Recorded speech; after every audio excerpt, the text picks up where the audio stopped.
시편 84편에 있는 말씀을 같이 보겠습니다. 시편 84편 1절에서 12절까지의 말씀인데 다 같이 일어나셔서 하나님 말씀을 같이 봉독하겠습니다. 시작. 만군의 여호와여, 주의 장막이 어찌 그리 사랑스러운지요. 내 영혼이 여호와의 궁정을 사모하여 새약하며 내 마음과 육체가 살아계시는 하나님께 부르짖나이다. 나의 왕 나의 하나님, 만군의 여호와여, 주의 제단에서 참새도 제 집을 얻고 제비도 새끼들 보금자리를 얻었나이다. 주의 집에 사는 자들은 복이 있나니 그들이 항상 주를 찬송하리이다. 셀라. 주께 힘을 얻고 그 마음에 시온의 대로가 있는 자는 복이 있나이다. 그들이 눈물 골짜기로 지나갈 때에 그곳에 많은 샘이 있을 것이며 이른 비가 복을 채워주나이다. 그들은 힘을 얻고 더 얻어 나아가 시온에서 하나님 앞에 각기 나타나리이다. 만군의 하나님 여호와여, 내 기도를 들으소서. 야곱의 하나님이여, 귀를 기울이소서. 우리 방패이신 하나님이여, 주께서 기름 부으신 자의 얼굴을 살펴보옵소서. 주의 궁정에서의 한 날이 다른 곳에서의 첫날보다 나은즉 악인의 장막에 사는 것보다 내 하나님의 성전 문지기로 있는 것이 좋사오니 여호와 하나님은 해요 방패이시라. 여호와께서 은혜와 영화를 주시며 정직하게 행하는 자에게 좋은 것을 아끼지 아니하실 것임이니이다. 만군의 여호와여, 주께 의지하는 자는 복이 있나이다. 아멘. 자리에 앉겠습니다. 성경에 보면 이 세상을 광야와 같다라고 그렇게 표현하고 있습니다. 그리고 폭풍우가 막 몰아치고 파도가 막 그냥 쉴 새 없이 몰아치는 그러한 바다와 같다고 그렇게 표현하고 있는 것을 봅니다. 왜 그런가 하면 이 세상은 너무나 많은 사고와 문제와 고통과 아픔이 있는 세상이기 때문에 그런 것이죠. 여러분, 오늘 아침에 뉴스를 보셨습니까? 인도에 지금 그 열차가 충돌을 해가지고 적어도 300명 이상 죽었다고 지금 그렇게 보도가 되었습니다. 얼마나 참 큰 사고인지 우리가 알게 되는 것입니다. 지금 이 자리에 계신 분들 중에서도 틀림없이 어떤 고통이나 문제로 말미암아서 어려움 있으신 분들이 있으실 거라 그렇게 저는 생각합니다. 때로는 우리의 몸에 병이 들기도 하고요. 때로는 가족 중에 또 어려움을 당하여서 참 고통스러울 때도 있고, 그리고 인생의 문제로 말미암아 고통을 당하는 그러한 사람들이 있을 수도 있는 것입니다. 이스라엘 백성들이 430년 동안 애굽 땅에 살아갈 때 얼마나 그들이 고통을 당했는지 우리가 성경을 통해서 보게 되는 것입니다. 그래서 하나님께서 참 그 백성들을 불쌍히 여기셨는데, 이스라엘 백성들이 하나님께 간절히 부르짖어 기도할 때에 하나님께서 그의 종 모세를 보내셔서 이스라엘 백성들을 거기에서 구원해 내셨던 것을 볼 수가 있습니다. 자, 그런데 그들이 애굽 땅에서 나와서 어디로 갔습니까? 광야로 들어갔습니다. 광야에서 40년 동안 그곳에서 함께 살았던 것을 볼 수 있는데, 그곳에는 그 애굽 사람들이 이스라엘 백성들을 괴롭히는 그렇게 괴롭히는 사람들은 없었지만 그 생활 환경이 얼마나 혹독하고 고통스러운 장소였는지를 또한 보게 되는 것입니다. 여러분, 이스라엘 백성들이 광야의 생활을 끝내고 난 다음에 싸움을 해서 이제 들어간 곳이 어디죠? 가나안 땅이었습니다. 여러분, 가나안 땅은 그러면 들어가서 모든 것이 평안하고 좋았을까요? 정말 젖과 꿀이 흐르는 땅이었을까요? 성경에 보니까 그렇게 말하지 않고 있는 것을 보게 됩니다. 에스라서 9장 11절의 말씀을 한번 같이 보시면, 한번 같이 읽어볼까요? 시작. 전에 주께서 주의 종 선지자들에게 명령하여 이르시되 너희가 가서 얻으려 하는 땅은 더러운 땅이니 이는 이방 백성이 더럽고 가증한 일을 행하여 이 끝에서 저 끝까지 그 더러움으로 채웠음이라. 자, 그 땅은 실제로 사람들이 더럽혀 놓은 땅이었고 이 끝에서 저 끝까지 더러움으로 가득 채워진 땅이었다고 성경은 그렇게 말하고 있습니다. 여러분, 이스라엘 백성들은 그곳에 들어가서 이방인들의 문화와 우상을 그만 다 받아들이고 그래서 참으로 큰 어려움을 당하고 고통을 당하였던 그런 역사를 우리는 보게 되는 것이죠.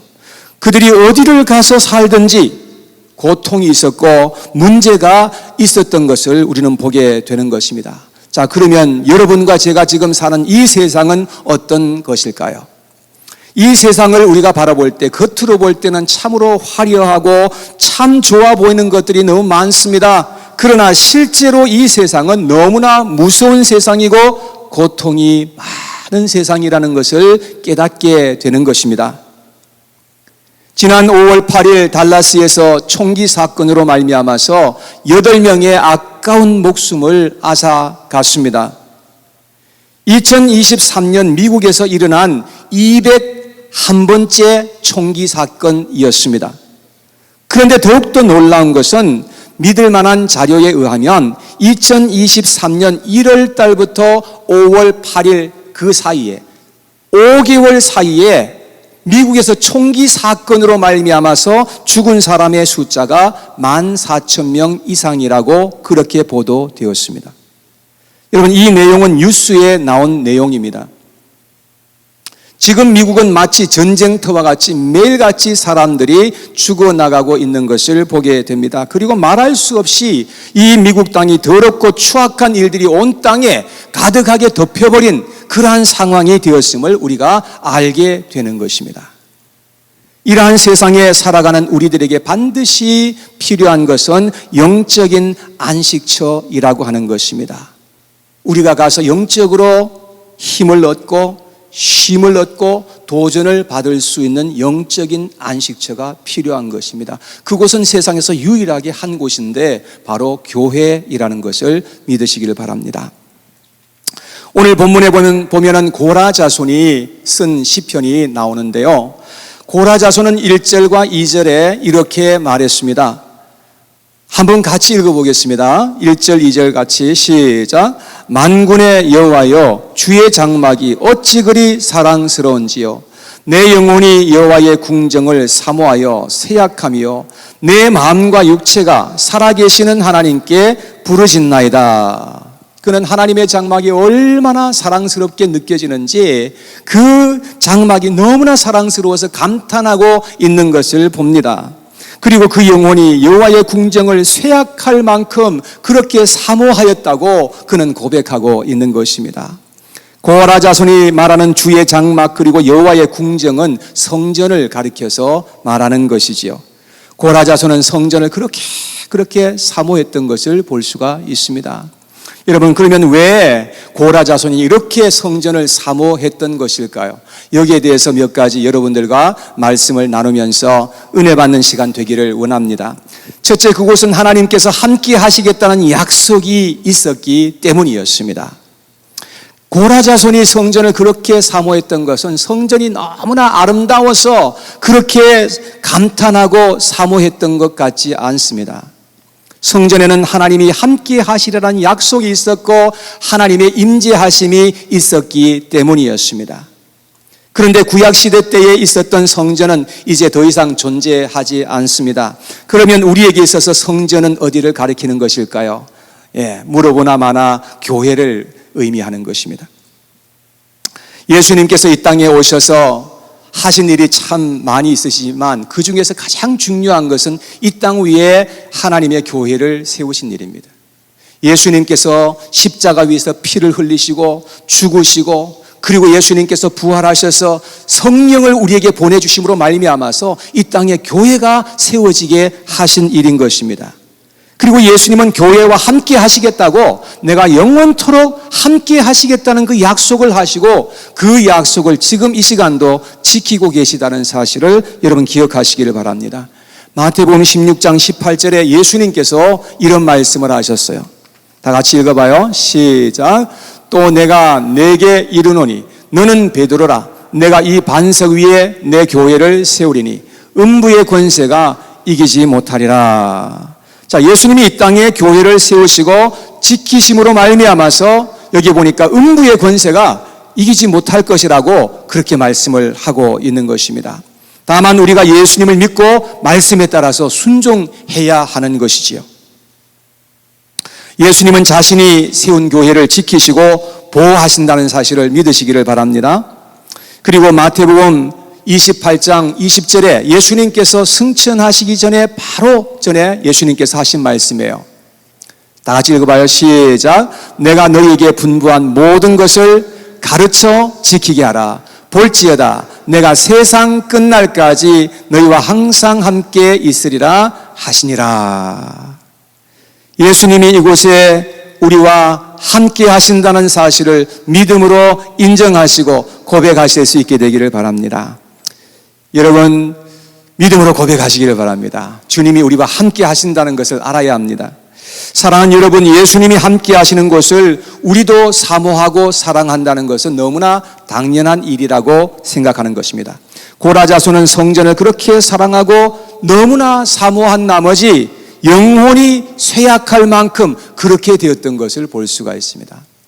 우리에게 어떤 일이 있어서 교회에 더 이상 나올 수 없는 그런 상황이 되었을 때에 여러분, 우리의 영혼이 쇠약하게 되는 것입니다. 여러분, 교회에 우리가 나오지 못하고 교회에 나오고 싶은데 나올 수 없는 그런 상황이 될 때에 참으로 우리의 마음속에 그러한 어려움이 일어나게 되는 것입니다. 그래서 하나님의 은혜를 아는 사람들은 교회에 와서 하나님의 백성들과 함께 이렇게 예배 드리는 것을 그렇게 사모하게 되어 있는 것입니다. 주님의 교회를 그만큼 사랑하고 사모한다고 한다면 그 사람은 벌써 이미 하나님의 큰 은혜 속에 있는 줄로 믿습니다. 여러분, 주님의 교회를 생명처럼 사랑하시고 사모하시는 저와 여러분들 모두가 되었으면 좋겠습니다. 그런 자를 하나님께서 어떻게 그냥 보시겠습니까? 여러분, 이곳에 교회를 뜨겁게 사랑하고 사모하는 많은 영혼들이 주님 앞에 세워질 수 있게 되기를 간절히 축복합니다. 두 번째, 고라자손이 성전을 그렇게 사모하고 사랑했던 이유는 그곳에 살아계신 하나님 앞에 드려지는 기도와 찬송과 제사가 있었기 때문이었죠. 구약시대 때의 성전은 신약시대 때에 와서 교회로 대체되는 것을 볼 수가 있습니다. 이스라엘 백성들이 광야 생활을 할 때에 하나님께서는 모세를 보내셔서 성막을 짓게 하셨습니다. 그래서 이스라엘 백성들은 성막을 중심으로 해가지고 뺑 둘러 진을 치고 그렇게 성막을 통해서 그렇게 광야 생활을 하였던 것을 볼 수가 있습니다. 그리고 이스라엘 백성들이 가나안 땅에 이제 들어간 다음에는 하나님께서 다윗과 솔로몬을 통해서 성전을 세우게 하셨던 것을 볼 수 있습니다. 그래서 이스라엘 백성들은 항상 성전에 모여서 제사를 올려드리고 그곳에서 기도하고 하나님을 찬양했던 그런 모습을 우리는 보게 되는 것입니다. 오늘 본문 8절에 보면 고라자손이 하나님 앞에 기도했던 기도의 내용이 나와 있습니다. 8절 말씀에 같이 읽습니다. 시작. 만군의 하나님 여호와여, 내 기도를 들으소서. 야곱의 하나님이여, 귀를 기울이소서. 자, 이스라엘 백성들은 이렇게 성전에서 늘 기도했고 성전을 떠나 있을 때는 어떻게 했느냐? 성전이 있는 쪽을 향해서 기도하면서 그렇게 하나님 앞에 헌신했던 것입니다. 우리도 교회를 사모하고 사랑하는 이유는 이곳에 하나님께서 우리와 함께 하셔서 우리가 이렇게 모여서 하나님 앞에 기도하고 찬양하고 예배를 드릴 수 있기 때문에 그런 것입니다. 또 이곳에서는 하나님의 말씀이 선포됩니다. 그래서 우리는 교회를 사모하고 사랑하게 되는 줄 믿습니다. 여러분, 교회를 사모하고 사랑하시기를 축복합니다. 때로는 사람들과의 관계에서 어려움도 생기고 상처도 받을 수 있을 것입니다. 사람 사는 곳에서 어떻게 그런 일이 없을 수가 있겠습니까? 그럼에도 불구하고 우리는 교회를 사랑하고 사모하는 영혼들로 이 세상을 살아가야 할 줄로 믿습니다. 자, 마지막 세 번째, 고라자손이 성전을 사모하고 사랑한 것은 성전에서 복을 받았기 때문에 그렇습니다. 하나님의 복은 반드시 성전으로부터 임하게 되고 특별히 하나님을 가까이 하는 자를 통해서 하나님께서 복을 주신다고 말씀하고 있습니다. 자, 4절 말씀을 봅니다. 4절 말씀에 고라자손은 이렇게 말했습니다. 다 같이 시작. 주의 집에 사는 자들은 복이 있나니 그들이 항상 주를 찬송하리이다. 여기에 주의 집은 성전 또는 교회를 가리킨다고 할 수가 있겠죠. 주의 집에 사는 자들이 어떻게 해요? 주의 집에 사는 사람들이 어떻게 해요? 예, 복이 있다고 그랬습니다. 여러분 이곳에 오심으로 말미암아서 주님의 복이 여러분과 함께 할 수 있게 되기를 축복합니다. 자, 5절 말씀에도 보니까 주께 힘을 얻고 그 마음에 시온의 대로가 있는 자는 복이 있나니. 교회에 오면 우리가 은혜를 입고 힘을 얻어서 돌아가는 것이 정상입니다. 근데 교회에 와서 상처를 받고 풀이 팍 죽어가지고 돌아가면 그러면 그건 정상이 아니에요. 사랑하는 여러분, 교회에 와서 인간의 냄새와 세상적인 냄새가 풍기면 온갖 어려움이 일어나요. 그러면 우리 교회에 와서 상처를 받고 돌아가는 거예요. 이곳에 와서 영육 간의 믿음과 힘과 용기를 얻어서 돌아갈 수 있게 되기를 축복합니다. 그러나 교회 생활을 하다 보면 생각지 않게 어려움이 일어날 수가 있습니다. 그러나 그럴 때에도 우리 하나님께서 우리를 지키신다는 것을 굳게 믿고 우리가 기도하면서 나아가야 돼요. 그러면 하나님께서 틀림없이 은혜를 베풀어 주시는 것입니다. 자, 6절 말씀해 보세요. 다 같이 시작. 그들이 눈물 골짜기로 지나갈 때에 그곳에 많은 샘이 있을 것이며 이른 비가 복을 채워 주나이다. 자, 우리는 때로 교회 생활을 할 때에도 눈물 골짜기를 지날 때가 있다는 것을 알아야 합니다. 그러나 우리가 믿음 가운데서 하나님을 바라보면서 기도할 때에 하나님께서 우리 앞길에 샘물을 터뜨리게 하시고 이른 비와 늦은 비가 내리도록 도와주실 줄로 믿습니다. 그래서 우리는 하나님이 주시는 힘을 얻어서 하나님을 섬길 수가 있게 된다는 것입니다. 자, 7절 말씀에 다 같이 시작. 그들은 힘을 얻고 더 얻어 나아가 시온에서 하느님 앞에 각기 나타나리이다. 여러분, 사랑하는 여러분, 이곳에 와서 힘을 얻고 더 힘을 얻게 되기를 바랍니다. 그래서 성장하고 성숙한 모습으로 우리가 다 세워져야 한다는 것입니다. 하나님은 교회를 통해서 우리에게 주실 은혜를 예비하신 줄 믿습니다. 그래서 고라자손은 하나님의 성전에 거하기를 얼마나 애썼는지를 보게 되는 것입니다. 자, 10절 말씀에 같이 한번 읽어봐요. 시작. 주의 궁정에서의 한 날이 다른 곳에서의 첫날보다 나은즉 악인의 장막에 사는 것보다 내 하나님의 성전 문지기로 있는 것이 좋사오니. 여러분, 주의 궁정에서의 한 날이 다른 아무리 좋은 곳이라 할지라도 다른 곳에서 첫날 거하는 것보다도 더 원하고 원한다는 사실을 말하고 있는 것입니다. 성전 문지기라도 좋다는 것입니다. 어떻게 하든지 성전에 거하여서 하나님을 섬기게 되기를 간절히 소원했던 그의 모습을 보게 됩니다. 그는 성전에 거할 때에 하나님의 복이 임하고 은혜가 임한다는 것을 알았던 것이지요. 사랑하는 여러분, 이곳에 오셔서 하나님이 주시는 복을 꼭 누리고 살아갈 수 있는 저와 여러분 모두가 되기를 축복합니다. 교회는 영적 발전소와 같은 곳이에요. 교회는 안식처와 같은 곳이에요. 여러분, 이곳에서 하나님께서 은혜를 내려주시고 우리가 그 은혜를 받아서 이 세상에 나아가 살아갈 수 있는 그리고 승리할 수 있는 그런 하나님의 백성들이 되어야 할 줄로 믿습니다. 예수님은 교회를 자신의 몸에 비유하여 말씀을 하셨습니다. 그러니까 교회가 얼마나 소중하고 복된 곳인지를 우리가 알게 되는 것이지요. 예수님이 사울에게 나타나셔서 하신 말씀이 사울아 사울아 내가 왜 나를 이렇게 핍박하느냐, 그렇게 말씀하셨어요. 사울은 예수님을 핍박한 적이 없었어요. 사울이 핍박한 것은 교회를 핍박한 것이었죠. 여러분, 교회를 핍박하는 그것을 예수님 자신을 핍박하는 것처럼 예수님께서는 교회를 자기 자신과 동일시해서 그렇게 말씀하신 것을 볼 수가 있습니다. 사랑하는 여러분, 주님의 교회를 사랑하시고 사모하시기를 축복합니다. 이곳에 오면 성도들이 함께 모여서 예배드리고 기도하고 찬양을 하나님 앞에 올려드릴 수 있는 것입니다. 물론 우리가 집에서도 기도하고 찬양하고 예배를 드릴 수 있어야 되겠지요. 당연히 우리는 그렇게 해야 합니다. 그러나 그것으로 우리의 신앙생활이 다 세워지는 것은 아니라고 하는 것입니다. 우리에게는 서로가 필요한 거예요.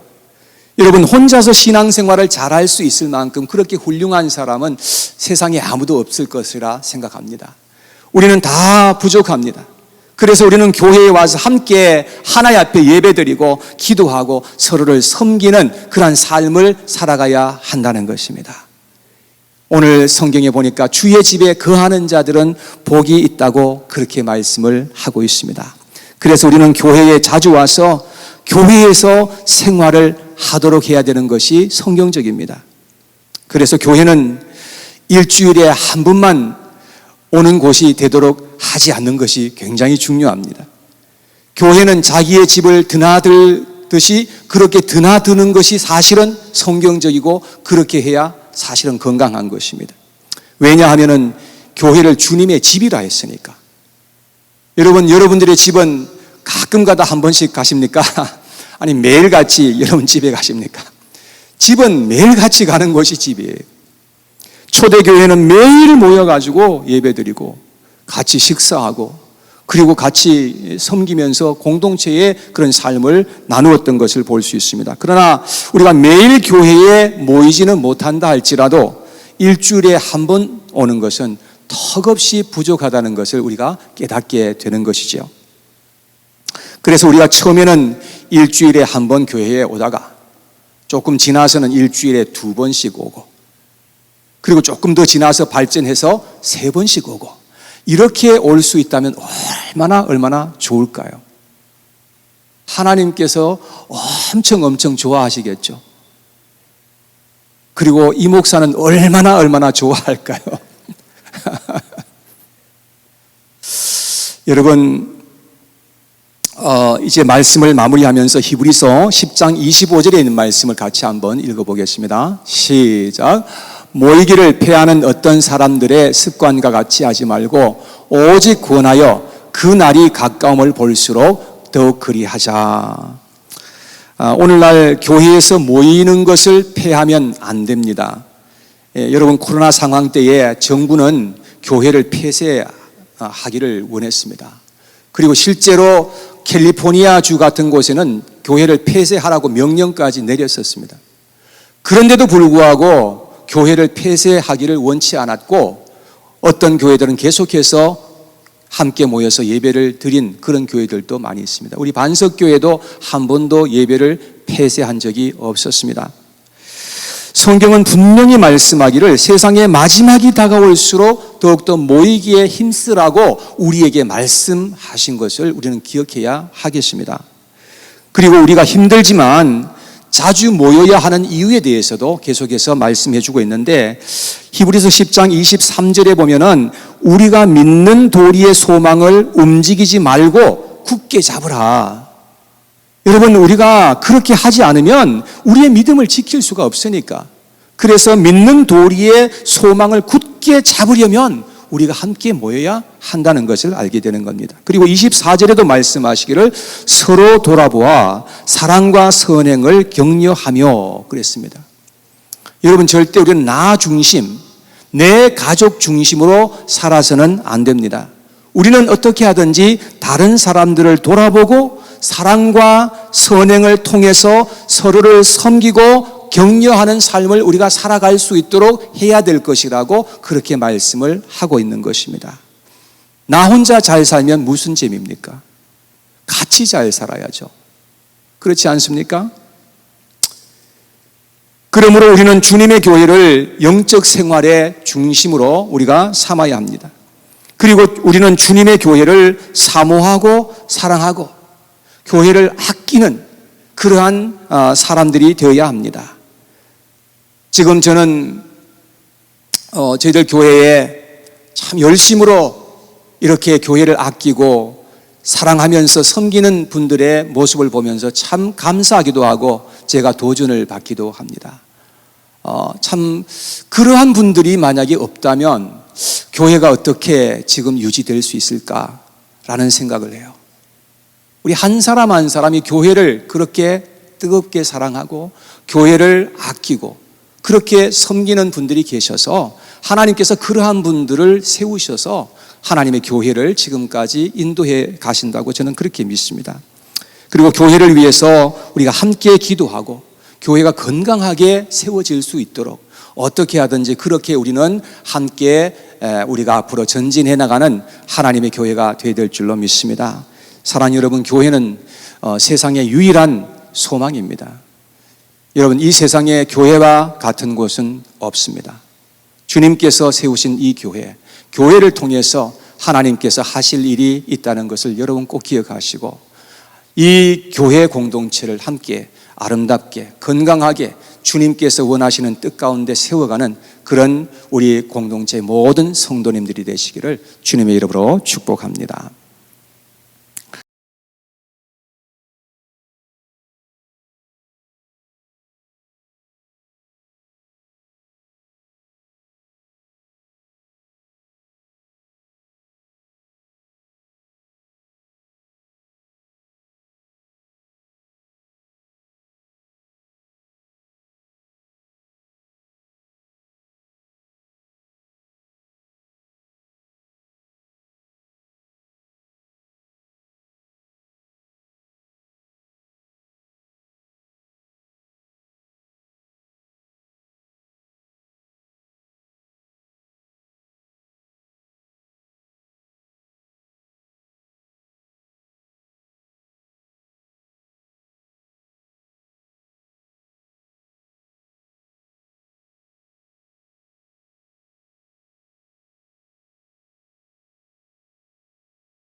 하나님의 사랑을 풍성히 받고 풍성히 누리며 전하며 살아갈 수 있는 우리 모두가